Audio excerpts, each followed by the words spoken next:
이집트의 한 군부대인 일개 연대가 사막을 행군하고 있었습니다.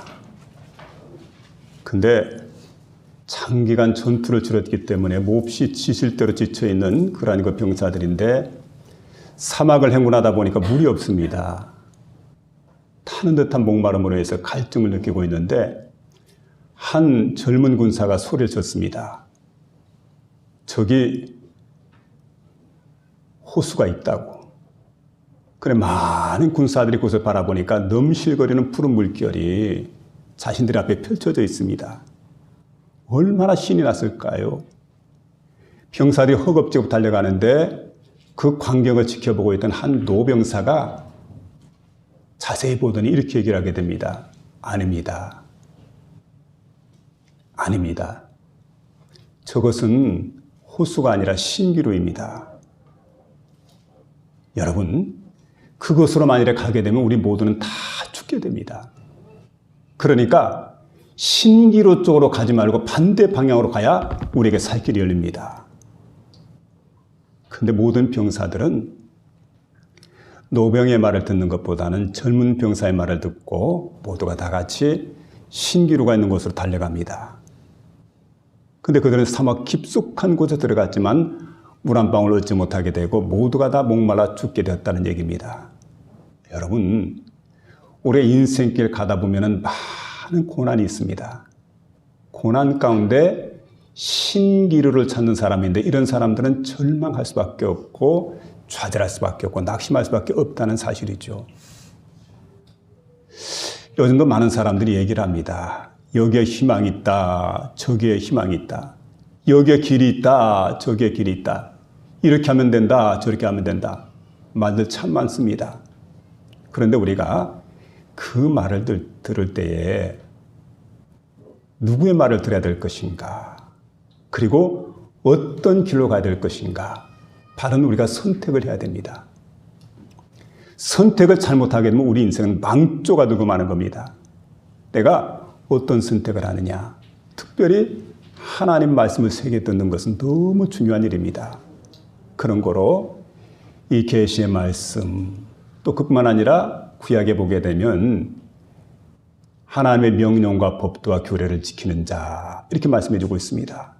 그러면 여러분, 그 하나님 말씀을 내가 지키고 하나님 말씀을 따라가게 되고 하나님 말씀을 선택하게 될 때 우리에게 주어지는 게 뭘까? 우리에게 영생이 주어집니다. 우리에게 구원이 주어지게 됩니다. 우리에게 하나님의 복이 주어지게 됩니다. 그리고 여러분, 영원한 삶을 우리에게 보장해 줍니다. 이게 바로 하나님 말씀을 선택하는 자들에게 주어지는 그러한 특권이고 은혜다. 이렇게 말할 수가 있습니다.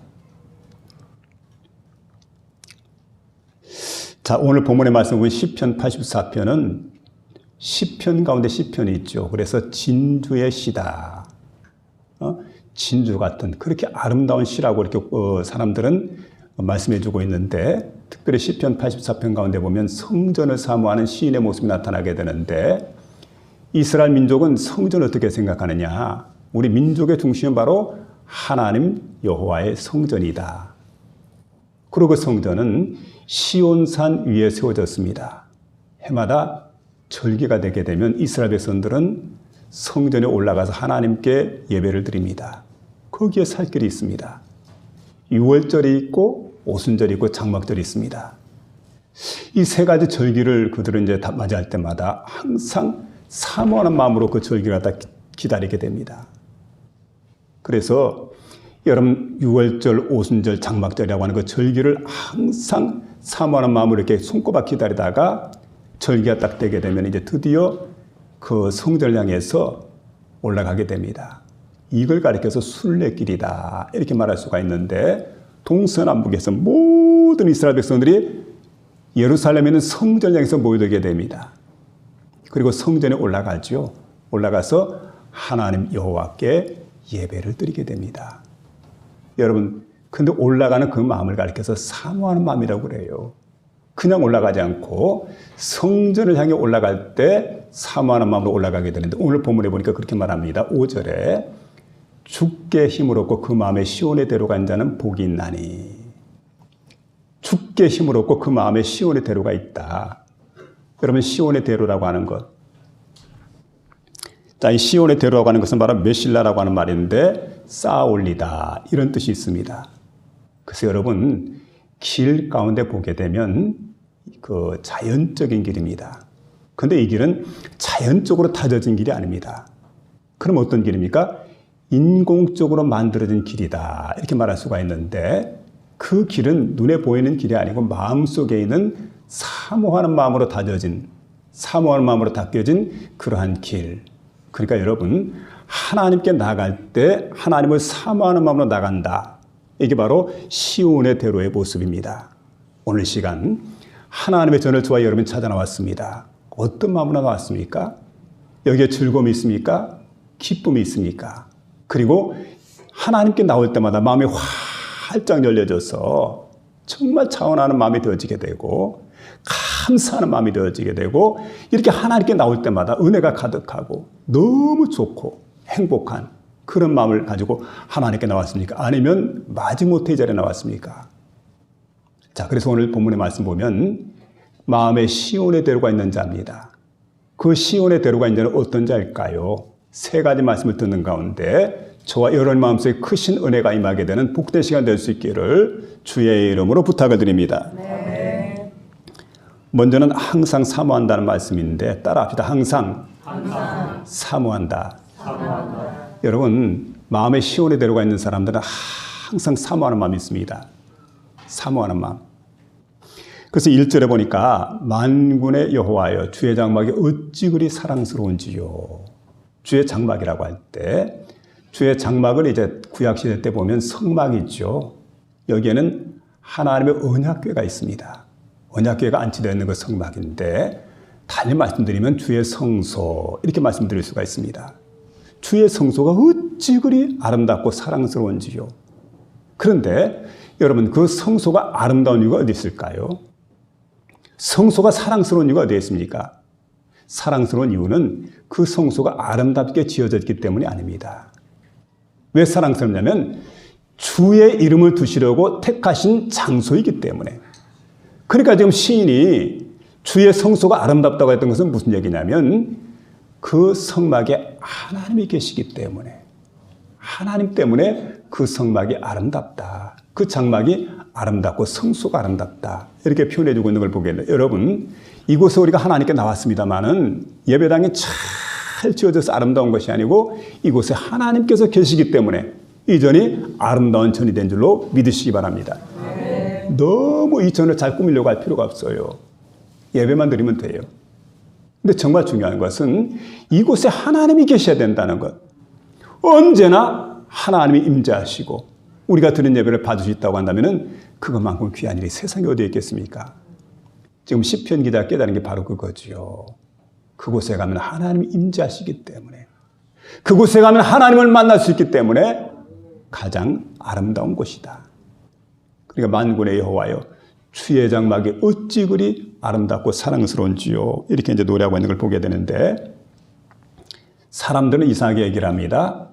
자, 이런 얘기를 많이 합니다. 하나님은 좋은데, 너희가 믿는 예수님은 좋은데, 근데 교회는 싫어. 교회가 왜 싫냐? 문제가 많아, 교회가. 근데 여러분, 한번 생각해보세요. 교회는 하나님의 집입니다. 싫든 좋든 그 교회는 하나님의 집이라는 거죠. 그리고 여러분, 우리가 하나님을 사랑한다고 할 때 하나님께 속한 모든 것도 동시에 사랑하는 거죠. 교회는 하나님께 속한 곳이고 예배할 때마다 이 하나님이 임재하는 장소. 그렇기 때문에 여러분, 교회가 귀한 곳인 줄로 믿으며 살아갈 수 있기를 부탁을 드립니다. 그래서 2절에 말씀하는데 내 영혼이 여호와의 궁정을 사모하여 세약함이요. 그리고 이렇게 노래합니다. 내 마음과 육체가 살아계신 하나님께 부르짖나이다. 내 마음과 육체가 살아계신 하나님께 부르짖나이다. 이런 고백인데, 여러분, 시인은 지금 주의 궁정을 사모함으로 영혼이 쇠약해졌다. 마음이 쇠약해졌다. 사람이 상사병에 걸리게 되면 영혼도 마음도 쇠약해집니다. 걸려봤습니까? 상사병. 그런데 시인이 보니까 마음에 지금 상사병이 걸렸다는 거예요. 여기 나타난 시인은 바로 이제 고라 자손의 시라고 했는데, 고라 자손 가운데 어떤 사람이 다윗을 따라서 피난길을 함께 떠났던 모양입니다. 여러분, 다윗은 피난길을 많이 떠났습니다. 이골이 날 정도지요. 그러니까 여러분, 사울 때에도 10여 년 동안 사울이 다윗을 죽이려고 3천 군사를 풀게 될 때 계속해서 다윗은 피난을 떠납니다. 엔게디 동굴에서 사울을 만난 적도 있죠. 어쨌든 10여 년 동안 피난길을 떠났는데 그 후에 피난을 떠나지 않는 게 아니고 압살롬이라고 하는 그 불효자가 나타나가지고 쿠데타를 일으키는 바람에 또다시 버선발로 뛰어나갔습니다. 신발 신지 못하고. 그러고는 울면서 기드론 시내를 건너게 되고, 그리고 요단을 건너서 그 야복강이 있는 마하나임까지 피난을 가게 되고, 거기서 망명정부를 세우게 되고, 그런 많은 고생을 했는데 피난 떠나서 생각했던 것이, 다윗도 그런 고백을 하지 않습니까? 주의 궁정을 생각을 해요. 하나님의 성전을 생각합니다. 그러다 보니까 여기 지금 함께 경건한 신앙을 가지고 있는 고라 자손도 마찬가지죠. 함께 피난을 떠났는데 얼마나 성전이 그리워지는지, 성전에서 예배했던 때가, 성전에서 하나님을 섬겼던 때가 가장 그립더라는 거죠. 먹는 게 문제가 아닙니다. 입는 것, 쓰는 것, 그것 세상 살아가는 게 문제가 아니고 하나님과의 관계가 막 끊어지는 것 같고 하나님께 예배를 드리지 못하니까 죽을 지경입니다. 그래서 하나님, 주의 제단에 참새도 제 집을 짓고 제비도 새끼들 보금자리를 얻게 되었는데 나는 피난길에 떠나서 이렇게 하나님 전을 가지 못하고 하나님께 예배할 수 없어요, 하나님. 그러면서 하염없는 눈물을 흘리고 있는 그러한 시편 기자의 모습 속에 하나님의 전을 사모하는 그 간절한 마음, 이 마음을 우리가 볼 수가 있습니다. 여러분, 어떤 순간이든 하나님을 중심으로 살아가시길 바라고, 그 전에서 예배하는 일이 가장 기쁘고 소망되고 행복한 시간이라는 사실을 믿으며 살아갈 수 있기를 부탁을 드립니다. 사모한다는 말은 아와라고 하는 뜻이 있는데 간절히 바란다, 소원한다. 시편 119편 135절에 보니까 이렇게 시편 기자 고백을 합니다. 내가 주의 말씀을 사모함으로 입을 벌리고 헐떡였다고. 하나님 말씀을 사모해서 입을 벌리고 헐떡였나이다. 그러죠. 시편 역대상 29장 3절에는 내 마음이 내 하나님의 성전을 사모함으로 내가 사유한 금, 은으로 내 하나님의 성전을 위하여 드렸노니, 이렇게 고백을 하겠는데 본서 기자는 내 영혼이 여호와의 궁정을 사모하여 세약함이요, 이렇게 고백을 하고 있습니다. 사모한다는 거죠.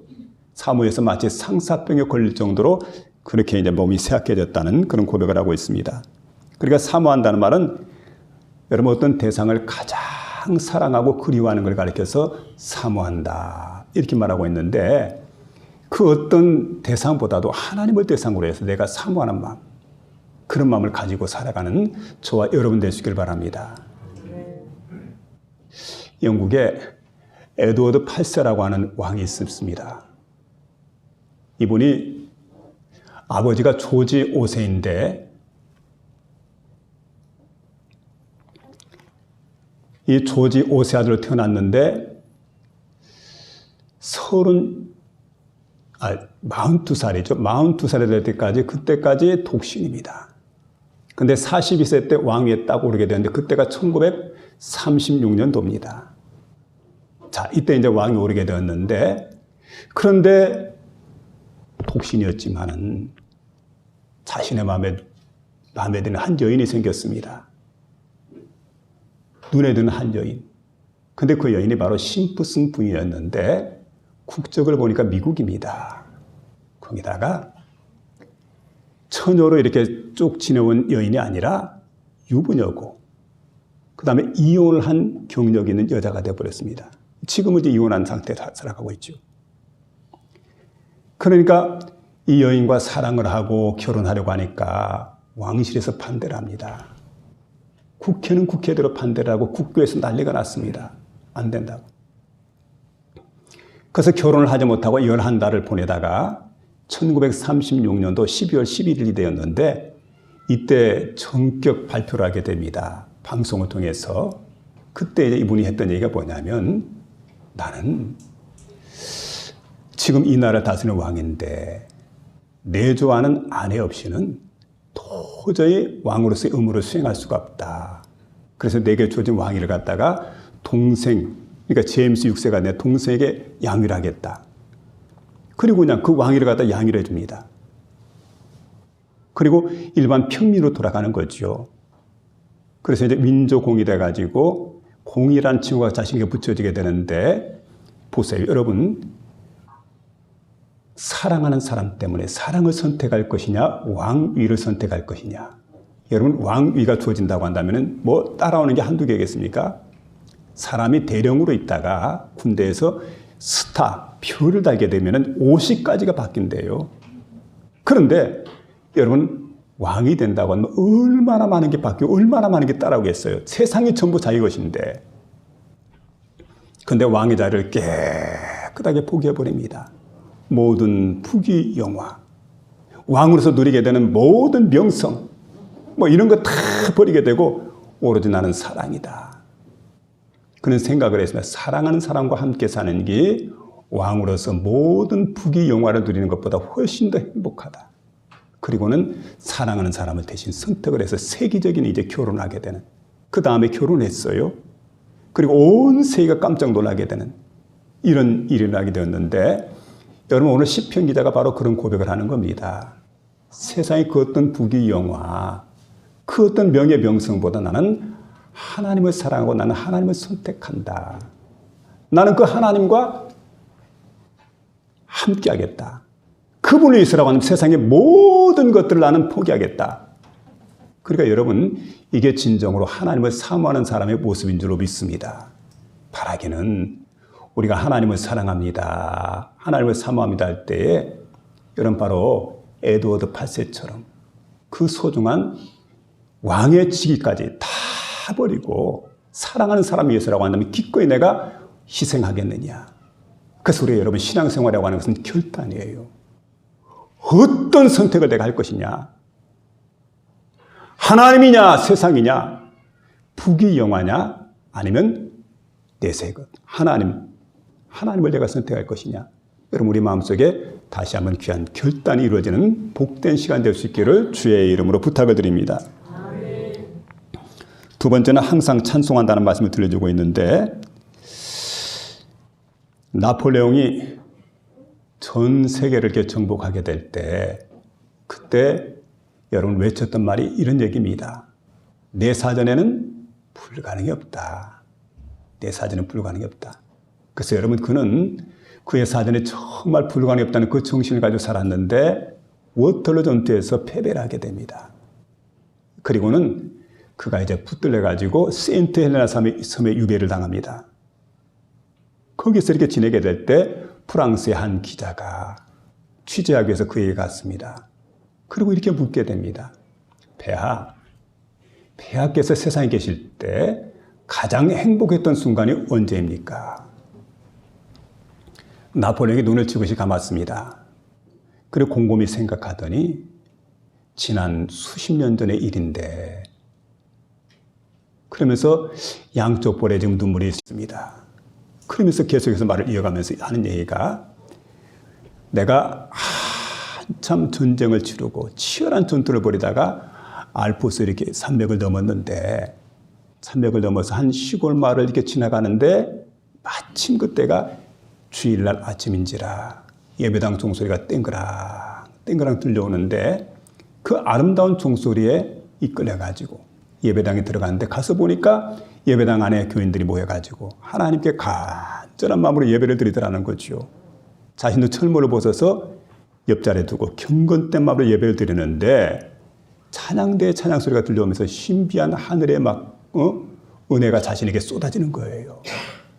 아, 세상에 예배 시간에 이런 은혜가 있구나. 예배 시간에 이런 감격이 있구나. 정말 감동스러운 예배를 하나님께 드렸습니다. 환희에 찬 예배를 드렸습니다. 그리고 그때 그 행복이 잠시 동안의 행복이 아니죠. 오랜 기간 동안 그의 마음을 지배하고 있었던 거지요. 난 그때 정말 행복했노라고. 정말 그때 나는 감동했고 감격했노라고 그런 고백을 하고 있습니다. 여러분, 찬양이지요. 하나님께 드려지는 것, 찬양의 소리가 울려 퍼질 때. 교회를 나올 때 보게 되면 어떤 사람은 막 나오기 전부터 흥분이 됩니다. 너무 좋아가지고. 와, 주일이구나. 그래서 여러분, 나올 때 마음에 감격이 있고, 교회 나오게 되면 어떻습니까? 교회 나오게 되면 막 나오자마자 하나님 앞에 딱 엎드리게 되고, 하나님께 기도하게 되면 막 하나님께서 새 힘을 주시고, 막 위로해 주시고, 은혜를 주시고. 그러니까 막 너무 좋은 거예요, 교회 나오기만 하면. 그리고 예배 드릴 때마다 새 힘을 얻게 돼가지고, 그냥 예배당에서 지내는 그 하루가 힘들지 않아요. 인상은 찌푸릴 겨를이 없지요. 그래서 즐거운 모습으로 활기차게 그렇게 하루를 보내게 되는 거예요. 예배당 나오는 게 언제나 즐거워요. 근데 어떤 사람 보면 주일만 가까우면 인상이 찌푸려집니다. 빚쟁이 빚독촉하는 그 날이 가까우는 것처럼 교회 가는 날이 가까우면 왠지 모르게 부담이 돼요. 그리고 교회 나와서 앉아있을 때는 시큰둥 해가지고 주위를 두리번거립니다. 물론 성경책도 안 가지고 나왔죠. 찬송을 부르니까 다 죽어가는 목소리예요. 그 폐잔병과 똑같아요. 이렇게 이제 찬송을 부르고 그러고 난 다음에 보니까 설교가 시작되었는데 어김없이 설교 시간에는 눈이 사르르 감깁니다. 그리고 설교를 딱 끝내면 정확히 눈이 뜨여지게 됩니다. 놀랍지 않아요? 얼마나 정확한지 몰라요. 그리고 헌금 시간 됐는데 주머니에 구겨진 그 돈을 갖다가 이게 1,000원인지 만원인지 모르고 그냥 구겨진 채 그대로 그냥 헌금함에 집어넣는. 그리고 축도를 마치고 나자마자 바람과 함께 사라져버리는. 그러니까 여러분, 예배가 형식화되었다는 거예요. 오랜 기간 예배가 타성해졌다는 거죠. 이렇게 되는 경우가 있습니다. 여러분 생각해 봐야 돼요. 그래서 우리가 여러분 신나는 교회 생활을 해야 될 텐데 신나는 교회 생활을 하려고 한다면 우리가 확인해 볼 게 있어요. 내가 예수님과 어떤 관계인가? 예수님과 어떤 관계인가? 사랑하는 사람 만나러 갈 때 우리가 축 늘어진 모습으로 무거운 발걸음으로 가지 않죠. 사랑하는 사람 만나러 갈 때는 그냥 바빠요. 분주합니다. 막 그리고 만나고 싶어가지고 막 마음속에 불이 나게 달리고 그리고 서두르게 됩니다. 여러분 진정 하나님 우리가 사랑하고 있다고 한다면 하나님께 나오는 모습부터 달라집니다. 그리고 그 모습 가운데는 사모하는 마음이 있다는 거예요. 그냥 나오지 않죠. 그리고 항상 찬송하는 마음으로 오늘 4절에 말합니다. 주의 집에 사는 자들은 복이 있나니 그들이 항상 주를 어떻게 한다고요? 찬송하리이다. 여러분 주의 집인 그 성전이죠. 성전에 산다고 하는 것은 어떻습니까? 거처를 이곳에 정했다는 거예요. 나올 때 기쁘죠. 그리고 이곳에서 하나님께 예배할 때 얼마나 큰 은혜가 되는지 모릅니다. 완전히 이곳에 보금자리를 갖다 틀고 이곳을 중심으로 살아가는 겁니다. 그리고 이곳에 오게 되면 더 있고 싶고 그런 곳입니다. 우리는 여러분 좋은 분과 함께 만나게 되면 왜 그렇게 시간이 빨리 지나는지 몰라요. 그래서 예배 시간이 되면은 예배가 너무 빨리 끝나는 것 같아요. 그래서 이제 나갈 때 얘기를 하죠. 목사님, 예배가 너무 짧아요. 예배 좀 더 드렸으면 좋겠어요. 구역예배 방학을 하니까 어떤 분이 그렇게 얘기합니다. 목사님, 구역예배 쉬지 않으면 안 돼요? 계속하면 안 돼요? 우리가 하나님께 드린 예배가 사모하는 마음이 있다고 한다면 여러분 그렇게 하나님께 나와서 찬양하고 하나님께 영광을 돌리는 예배, 하나님은 그걸 기뻐하시는 걸 보게 됩니다. 교회에 뿌리 내리고 날마다 교회 가고 싶고 그 교회에 내가 머물고 싶고 그런 마음을 우리가 만들어야 되죠. 그것이 진정 교회를 사랑하는 자들의 모습인데 여러분 고라 자손들이 찬송하는 거 보니까 항상 찬송한다는 거예요. 따라합시다. 항상 찬송합니다. 항상이라는 말은 뭘까요? 우리가 그런 얘기를 하죠. 결혼식 하게 될 때 기쁠 때나 슬플 때나 그러잖아요. 그러니까 그런 얘기예요. 기쁠 때나 슬플 때나, 바쁠 때나, 틈날 때나, 건강할 때나, 병들 때나 항상 하나님 잘하셨습니다. 내 인생에 하나님 없다고 하는 내 인생은 무의미했을 터인데 여러분, 저와 여러분의 인생 속에 하나님이 어떤 분이냔 말이에요. 영광 받으시기 합당하신 하나님, 모든 영광을 하나님께 올려드립니다. 하나님 정말 잘하셨습니다. 영광 받으시옵소서. 그리고 하나님께 칭찬과 영광을 올려드리는, 그게 진정한 찬양이라는 거예요. 이런 찬양 항상 우리가 부를 수 있어야 됩니다. 그래서 여러분, 사도 바울 같은 경우에는 빌립보 감옥에 갇혀 있었습니다만은 그곳에 매질당하고 죽을 뻔하고 졸도까지 했다가 깨어나게 되었는데, 깨어나자마자 신라와 함께 하나님을 찬양하고 하나님께 영광을 돌리는, 이게 바울입니다. 그런 거로 항상 찬송한다. 하박국 선자는 그래서 고백을 하게 됩니다. 비록 무화과 나무가 무성치 못하며 포도나무 열매가 없으며 밭에 식물이 없으며 외양간에 소가 없으며 우리의 양이 없으며 이 모든 게 없어요. 다 사라졌어요. 뭐 그럴지라도 나는 여호와를 인하여 즐거워하고 주의 구원을 인하여 기뻐하리로다. 여러분, 그런 복된 심령 될 수 있기를 주의 이름으로 부탁을 드립니다. 세 번째입니다. 따라합시다. 항상 새 힘을 얻는다. 5절 말씀해 보니까 죽게 힘을 얻고 마음의 시온이 데려간 자는 복이 있나니, 이렇게 말씀해 주고 있습니다. 여러분, 시온을 향해서 이제 우리가 걸어가게 되는데, 나가게 되는데, 시온을 향해 나가는 길은 두 가지의 길이 있습니다. 영어 성경에 보니까 하나는 필그림 웨이, 또 하나는 하이웨이, 이렇게 기록되어 있는데, 필그림 웨이라는 게 뭘까요? 순례길입니다. 근데 여러분, 순례길을 걷게 되는데 시온의 대로는 없어요. 순례길에는. 왜냐하면 보세요. 북쪽에서 예루살렘을 향해 나가는 길입니다. 자, 나가다 보니까 험한 산들이 있습니다. 깊은 골짜기가 있습니다. 산과 골짜기를 갖다 계속 걸어서 족장들이 다녔던 족장의 길이죠. 이 길을 쭉 걸어서 예루살렘까지 가보니까 그 길은 좋은 길이 아니에요. 평탄한 길이 없더라는 거예요. 대로가 없더라는 겁니다. 그러면 남방에서 올라오는 길은 어떨까요? 그 길은 사막의 길입니다. 광야의 길입니다. 가도 끝이 없는 광야, 사막, 이런 길이에요. 그리고 예루살렘에 또 도달하게 되는데, 자, 그래서 여기 보니까 시온의 대로는 없다는 얘기예요. 이게 바로 필그림스 웨이입니다. 그러면 어떤 길이 바로 시온의 길이냐? 하이웨이라고 하는 길이 있는데, 이 길은 여러분 고속도로 아니겠어요? 근데 보통 고속도로 아니고, 그 고속도로는 어떻게 닿게 되죠? 눈에 보이는 도로가 아니에요. 그 도로는 우리 마음속에 있는 도로라고 하는 거예요. 그 마음의 도로가 어디까지 연결되어 있느냐? 예루살렘까지, 성전까지 연결되어 있다는 거예요. 아직 떠나지 않았지만 그 마음속에 사모하는 마음이 있어요. 하나님의 성전을 사모하고 하나님께 예배하는 걸 사모하게 되고, 성도를 만나서 교제하는 걸 사모하게 되고, 그러니까 여러분, 그 마음 가지고 있다가 성전에 탁 도달해가지고 거기 앉아가지고 하나님께 예배하고 찬양하고 하나님 말씀을 듣고 하나님의 위로를 받고 하나님의 은혜를 받는 그 시간이 얼마나 감격적이고 얼마나 귀한 시간이고 얼마나 은혜로운 시간인지 모릅니다. 벌써 마음이 거기 가 있어요. 그러니까 여러분, 어떤 마음이냐면 그 마음이 하나님을 향해서 시온의 고속도로가 활짝 열려진 사람들, 이런 사람은 복이 있다.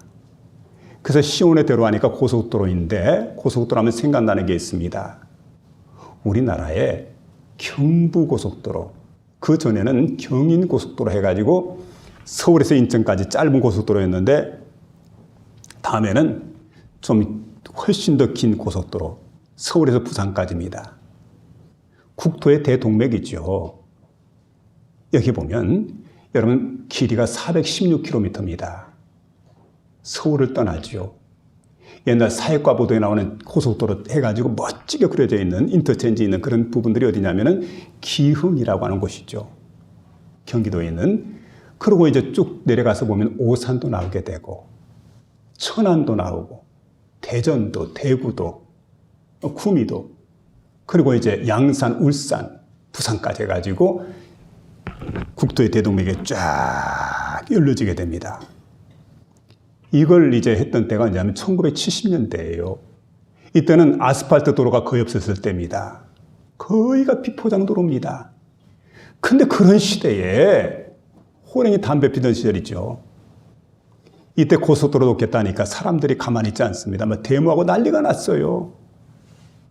그런데 이제 박정희 대통령이 뚝심 좋게 고속도로를 건설했습니다. 자, 그리고 나서 이제 국토의 대동맥이 연결되게 될 때 엄청난 물동량이 4차선 고속도로를 통해서 계속해서 옮겨지게 되고, 그래서 사람들은 말합니다. 경제 개발 가장 중요한 시점이 언제냐? 고속도로가 놓여진 때와 놓여지기 전. 이걸 전후로 해가지고 경제 개발에 이렇게 딱 구분이 되어지게 되는데, 그래서 여러분이 이제 보세요. 우리 인생도 마찬가지란 말씀이에요. 인생의 하이웨이가 건설된 사람이 있고 없는 사람이 있어요. 여러분, 하이웨이가 건설되어 있습니까?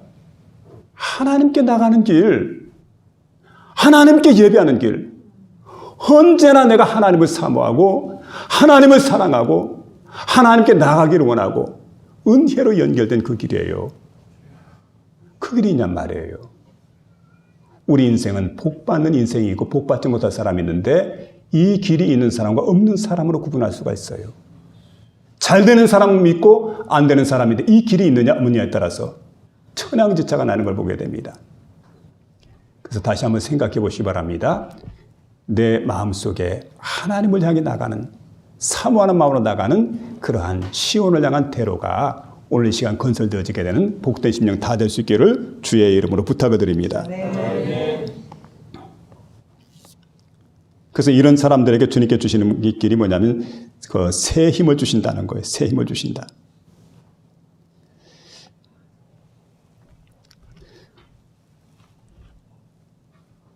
근데 이제 여기 보면 우리가 하나님께 이렇게 사모하는 마음으로 나갈 때에 하나님께 나가서 예배를 드리게 되면 두 가지가 있어요. 하나는 위로가 있습니다. 그리고 하나님은 우리에게 새로운 새 힘을 주시는데, 그런데 이렇게 하나님께 사모하면서 나가는 길 속에 여러 가지 일들인데 세 가지 중요한 게 있어요.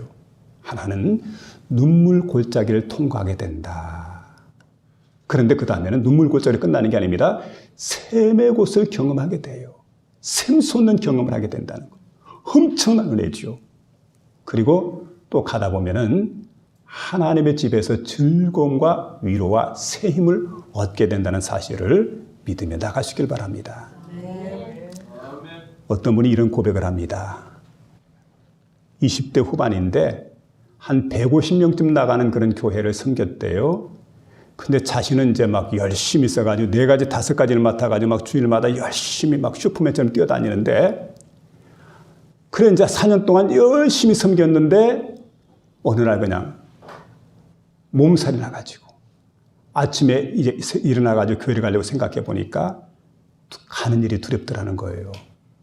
오늘 안 되겠구나. 다른 때 같으면 일어나서 세수하고 옷 갈아입고 교회 가야 되는데 교회 가는 게 두렵고 힘들고, 근데 교회를 안 가고 있다가 조금 이제 힘이 생기길래 차를 타고 무조건 열차를 타고 이제 떠났대요. 떠난 곳이 바로 춘천입니다. 여러분, 춘천하면 호반의 도시 아닙니까? 뭐 의암호 같은 거는 많은 그 호수가 있는데 호수 주변을 이리 갔다가 저리 갔다 하다가 저녁 시간이 되어서 예배당 들어갔습니다. 자기가 섬기는 교회가 아니고 다른 교회지요. 가서 보니까 시간만 보내는 거예요. 본교에서처럼 은혜가 되지 않습니다. 그래 예배를 겨우 드리고 돌아왔습니다. 그리고 이제 일주일 지나고 난 다음에 교회를 나갔는데 본교회에서 예배를 드리는데 그렇게 눈물이 쏟아지더래요. 그 예배 시간 내내 울었다는 거죠. 찬송 부르면서 울고 말씀 들으면서 울고 그냥 눈물이 주체할 수 없을 정도로. 근데 그렇게 울고 나니까요, 하나님께서 어루만져 주시더래요. 처음으로 그 경험을 했다는 거죠. 엘리야를 어루만져 주었던 하나님, 로뎀 나무 아래에서 죽기를 강구했던 엘리야를 어루만져 줬던 그 하나님이 이 성도님을 갖다 어루만져 준 겁니다. 그 얼마나 마음의 위로가 되고 은혜가 되는지 너무너무 행복하고 거기서 샘을 얻게 되고 그래 그 다음부터는 주일날 교회 가는 일이 그렇게 기다려지더라는 거예요. 교회 가는 일이 그렇게 행복해지더라는 거예요.